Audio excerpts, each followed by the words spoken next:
Hey everybody, welcome back. This is going to be a project video, and in this video we're going to build a sale catalog cover. Now this project here kind of comes from my wife as far as this is something that we used to make whenever she was still working for the racehorse farm that she used to work for. She was in the racehorse industry for a long time as a breeding manager, and before we moved here, that's what she was doing.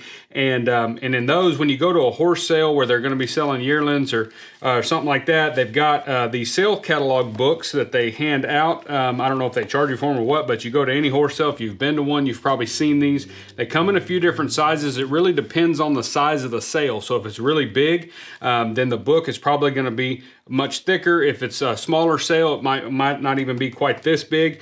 But I had been asked by her boss one time to build a book cover because the sale, these guys carry these books around at those sales a lot. You're keeping information. It's got all the information on everything that's being sold. And so they can go through here and kind of dog ear the ones that they want to look at and the ones that they want to purchase and things like that. And he had a really good client that he wanted to build a book cover for. And he wanted me to come up with a pattern for one. I didn't have a pattern for one at the time. It's basically just like any other book cover.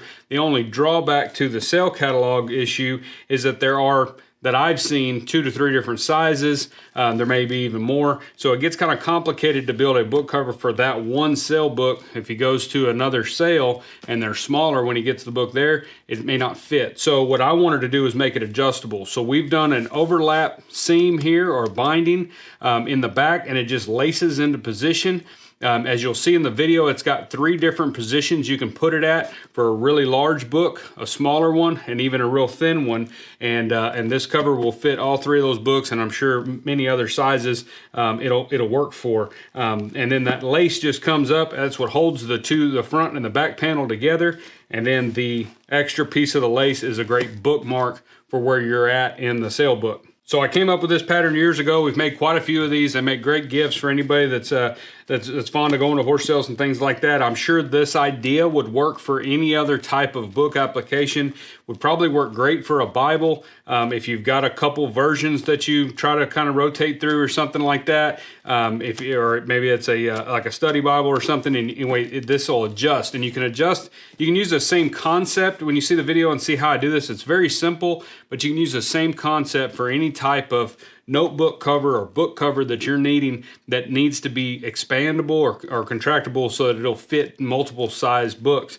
And so I think it's pretty cool. We're going to go ahead and get started in this video. I'm going to show you to make this. Like I said, it's not much different than we've made any other books, like our Bible cover, notebook covers, anything like that. It's pretty straightforward, but the binding is kind of what's different in this one. So let's get started and make one of these.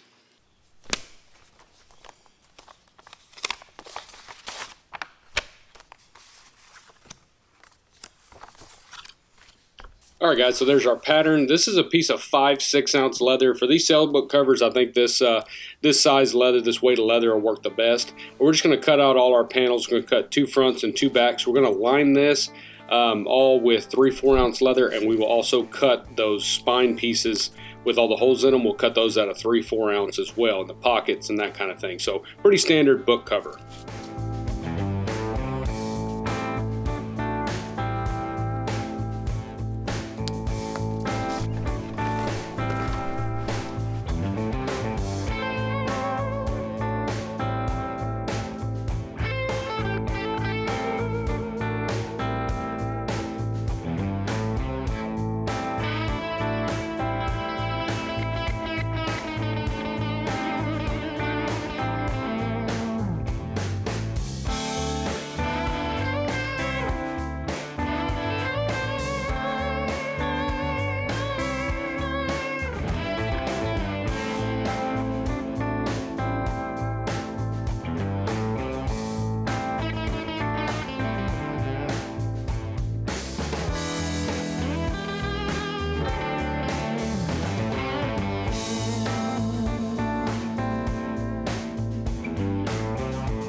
All right, so we've got both our front and back panel. I'm going to prep those for tooling using blue painter's tape just to keep the stretch from happening when we tool it.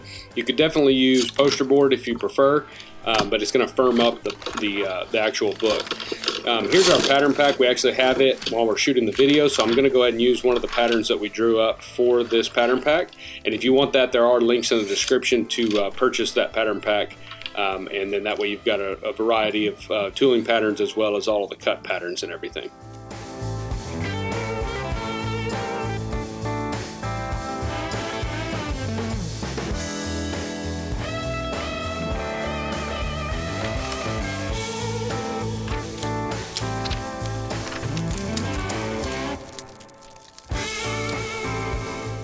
So here we are at the tooling bench now. We've got our patterns transferred to some transfer film. I'm going to go ahead and set my borders. Remember, when you're doing this, don't trace the border off of the pattern. Always set your borders with a set of wing dividers so that your borders are true to the piece of leather that you're going to tool.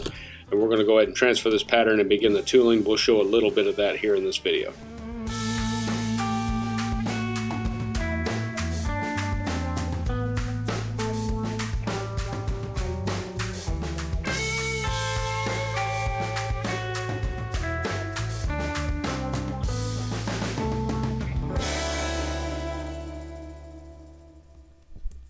Now on this particular pattern out of the pattern pack here, I leave the negative space there so that you can add some geometric stamping if you want. You could always leave it plain, you can texture it. We're going to go ahead and just put a simple basket stamp in here. I think it's going to look nice and classic, and that's what we're going to do here, but you can also fit a brand in there if you needed to.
Alright, so we've gotten all the tooling done. I'm going to go ahead and do a two-tone brown dye job on this piece here. I'm not going to dye the basket stamp. I'm going to leave it natural as well. But we're basically just doing a two-tone deal here. And we have a video on how to do this, but you can kind of see here, we'll show some of this on how we're going to do it.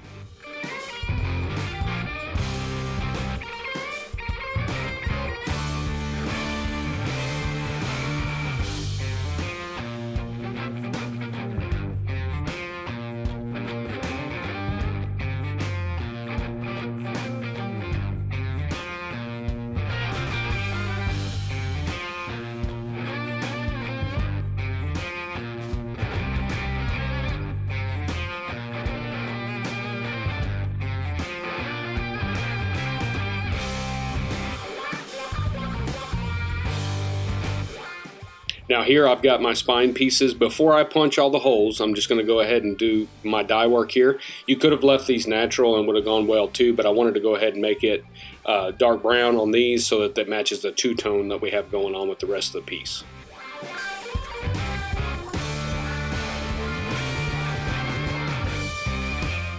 So now I've given that dye some time to dry, and so now I'm going to go ahead and punch all my holes. I'm using a number 9 or a number 8 punch here. Will work fine as well. You just need something for that lace. Whatever size of lace you're going to want to use, that's what size you'd want the holes to work for. And we're just going to punch all these holes. I punch them after I dye them because it makes a lot less mess with your dye. You just go ahead and dye them first and then punch all your holes. But we'll get all those punched and then we'll be ready to kind of do our marks for our stitching.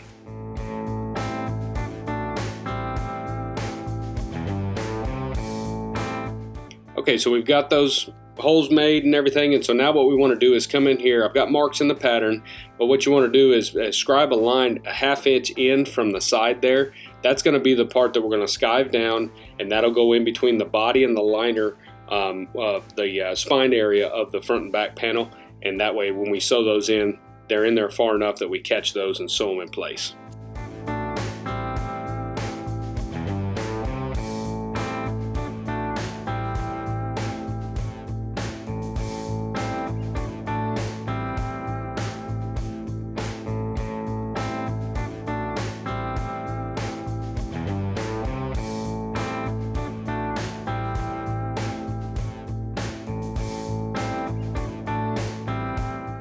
Now here you're just going to want to take your safety skiver and skive this down to a feathered edge so that we don't have a bump inside our liner, and that way when we stick it in there and glue it in and everything, it makes a nice smooth transition.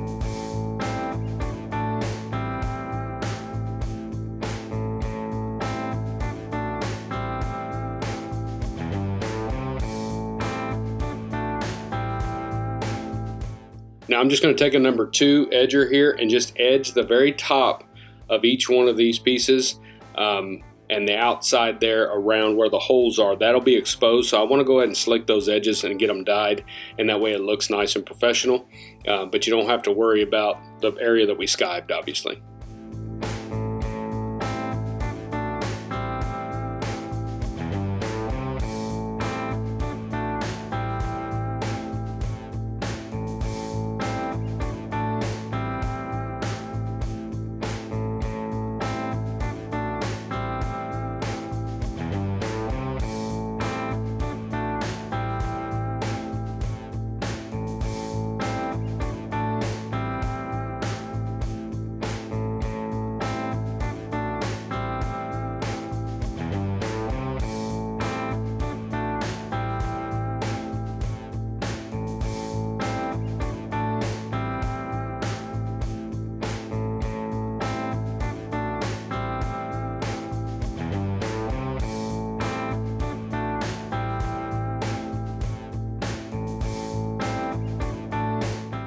And while we're doing that, we'll go ahead and edge the inside of our pockets here, the part that's going to face to the inside, and we'll slick those. I will not dye these, not on the inside. I don't ever dye really edges on any of my liners or interiors of books and things like that, but we will slick those down so they look nice. Not mandatory, but I think it looks a lot better.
Okay, so now as far as our lining pieces, these two pieces here are the 3/4 ounce liner that will line the back side of the front and back panel.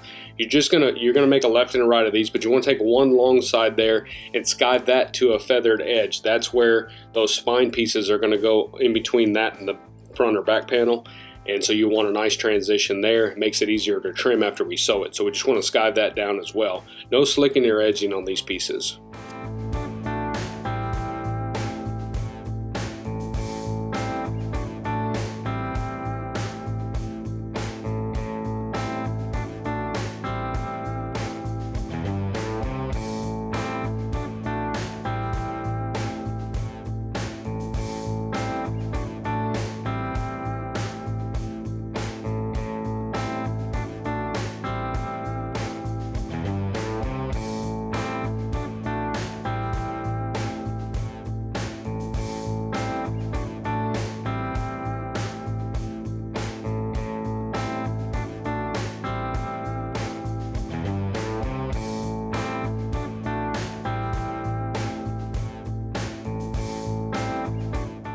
Okay, so I've got both my back and front panel here. I've already done my oiling, my antiquing. We have videos on that to show you how we did that, but you can see that beautiful brown two-tone looks really good on this piece here.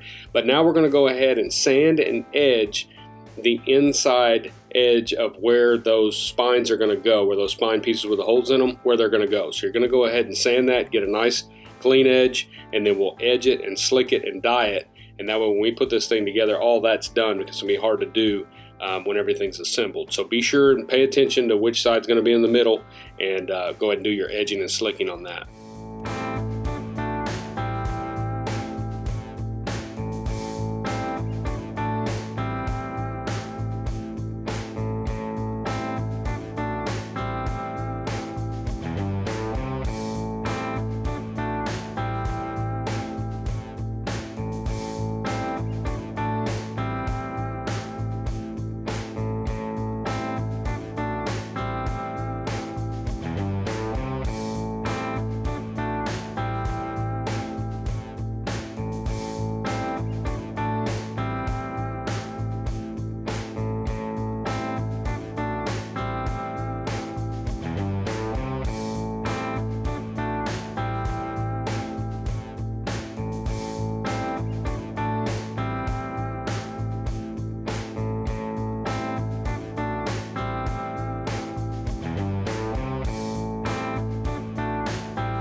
All right, so we've given our edges time to dry here, and so now we're going to go ahead and dye those edges. I'm just using the same color brown that we did the two-tone toning with, and so you could use black or whatever color that you want. But we'll go ahead and dye all the edges of everything that we slicked except for the inside pockets. Again, I don't dye the inside of those or the edges of those, but that's up to you.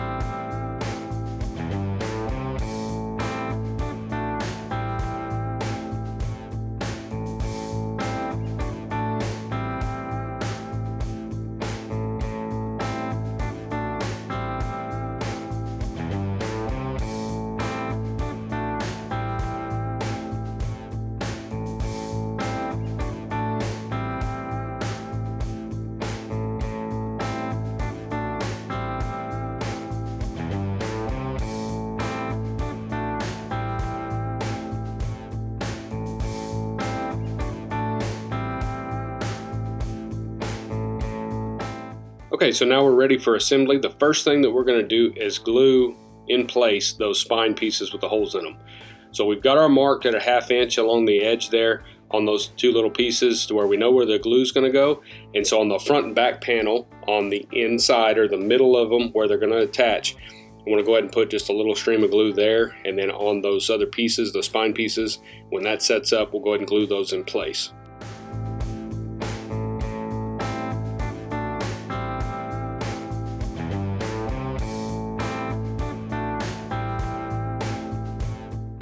All right, our glue has had time to get tacky, and so now we'll just glue those in place, keeping that edge of the front panel there aligned with that line that we scribed on it earlier, and that'll keep everything lined up correctly. Make sure that your ends are where they need to be. If you need to fudge it or kind of pull it a little bit or something to make it stretch to where it needs to be, that's fine. Just make sure they're even, and then we'll glue those in place, tap them in, and we'll be ready to put our liners in.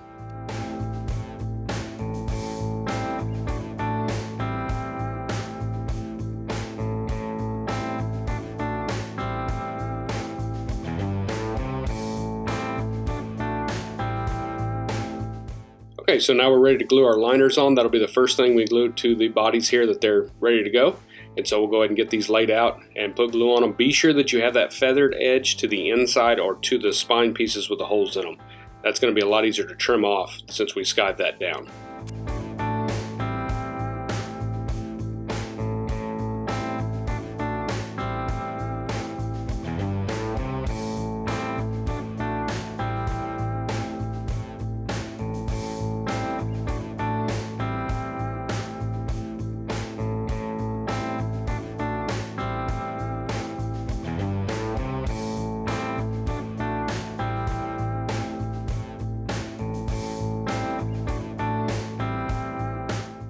Okay, so our glue has had time to get tacky. I usually do 2 coats, and I did on this piece as well. So now we'll line this up. I prefer to put the body on the liner because I can see I've got the liner oversized so that I've got a little bit of feather, a little bit of play there.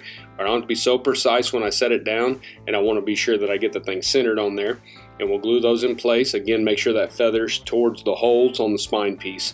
And we'll glue those in place, and then we'll slick them down with a glass slicker or a hammer or something to make good contact on that liner so that it doesn't come loose or wrinkle.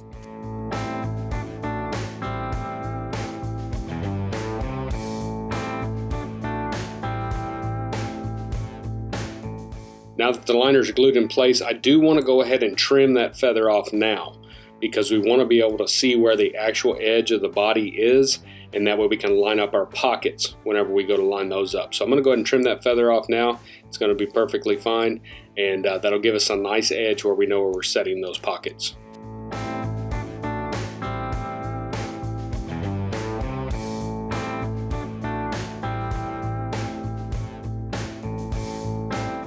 Okay, so now we've got our liners trimmed there. I'm going to go ahead and take the pockets and just set them on there. I like to measure the width of the pocket to the furthest point there, and then just go ahead and take off 1/8 to a quarter of an inch, and then put a mark on your body there on the inside. Put a little mark right there, and that's going to be our lineup mark. So we're going to run glue from the bottom mark all the way around the outer edge, all the way to the other mark, and then along the outer edge of the pockets as well. And then that'll be our lineup so we get those straight.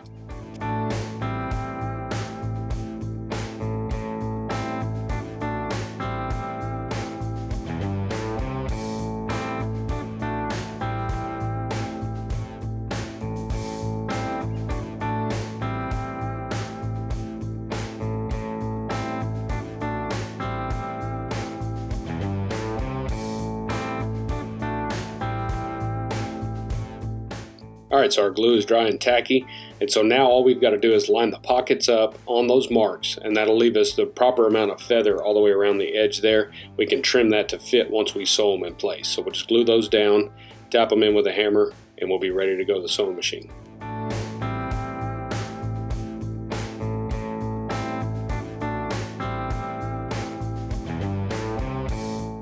Alright, so we're here at the class 26. And I'm going to go ahead and sew this. I'm sewing this with 138 natural thread. I think it looks really nice. This class 26 is a newer machine that we've just gotten into the shop, and I really enjoy sewing books and belts and different things like that. That's the purpose why we got this machine, as well as Claudia's bags. But it really does a nice job on this weight setup of leather.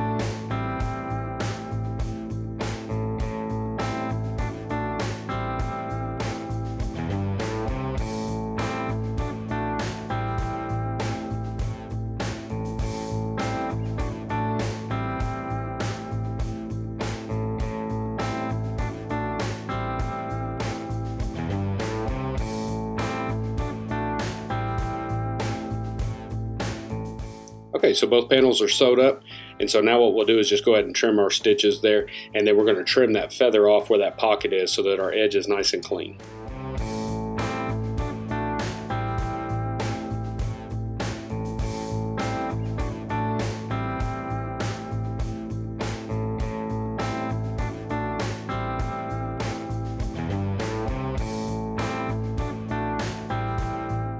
So now what you want to do is take a spike awl or something like that and run that in there, break any glue loose that might have gotten a little bit past where those stitches are, so that that little thin down feather area there is raised up.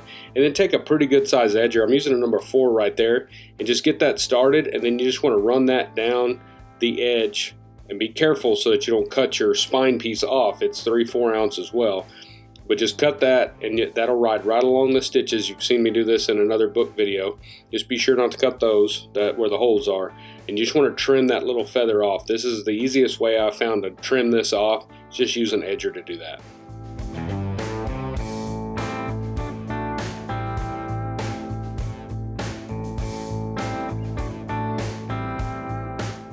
So now we're just here at the sander, and you can do this with a sanding block, but we're just going to go ahead and sand the edges and get them prepared for slicking.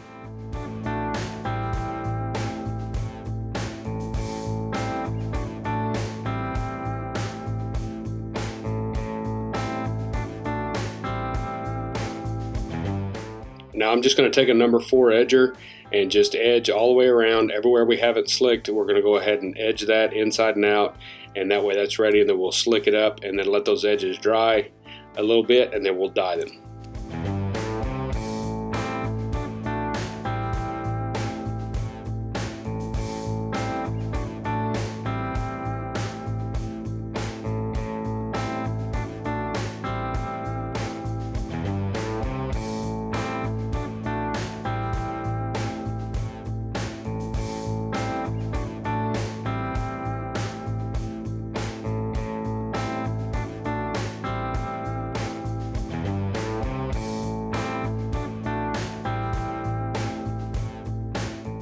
Now while those edges dry a little bit, I've got almost a 1/2 inch wide piece of lace. You can kind of vary your width and material that you're going to use for your lacing. I'm using a piece of Latigo here. You could use shaft leather, but we're just going to run it through this Hansen lace cutter here and just bevel those edges so that it looks nice, and we'll get that prepared to install.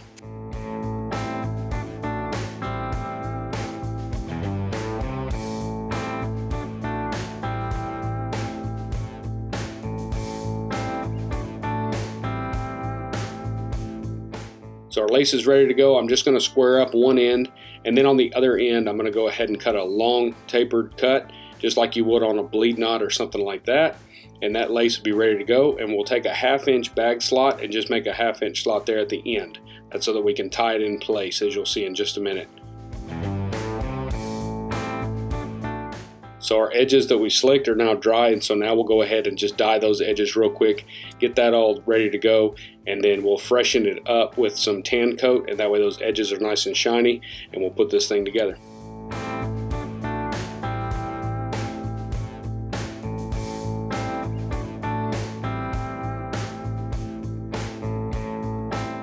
Alright, so now we're ready to put the book together. What I like to do first is go ahead and take a screwdriver or a scratch awl or something and run it inside those pockets to break any glue loose that may be a little bit too much and kind of binding that pocket down. So just want to break that loose just a little bit.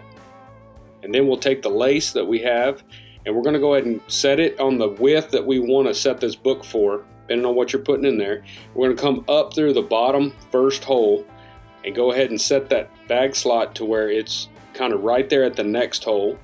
And then we're going to come back down through that bag slot. That's going to tie or bind that lace in place so that it doesn't kind of come undone or come loose or whatever. So you just want to come through that bag slot, and then we'll simply weave that in and out all the way up that row of holes, and that'll set our distance for our spine and leave us some slack or some excess of that lace for our bookmark for using the book.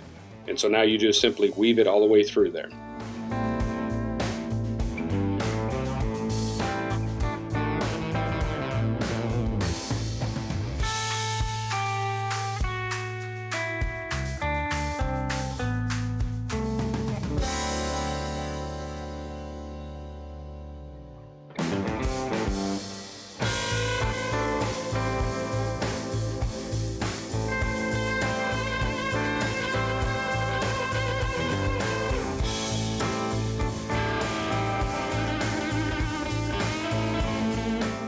Now that we've got our lacing in, all we've got to do is insert our book.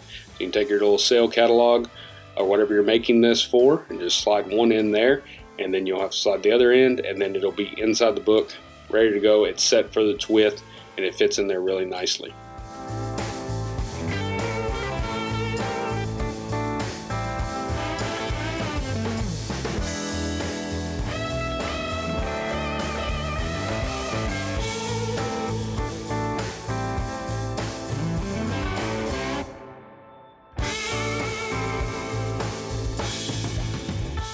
And now if you would like, you can take a pair of shears and just real cleanly just trim that excess of that lace to whatever length you would like to see on the book cover.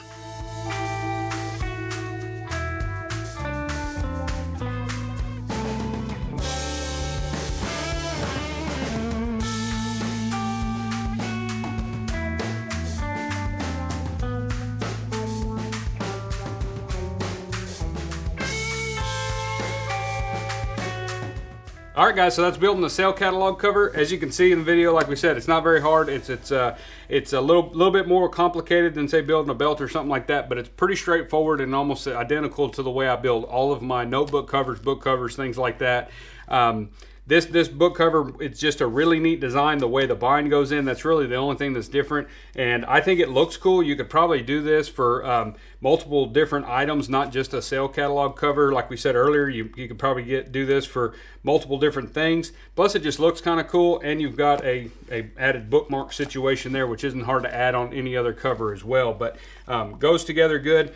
We do offer a pattern pack for this project, and it is a large format print. So if you are in the US, we suggest that you buy the printed version. Be sure you're checking that description on the product. We'll put a link down in the description for the printed as well as the digital. We do offer the digital for those that are not in the US, but if you're in the US, buy the printed, because it is a large format. So you will have to take that to a print shop and have them print it out for you.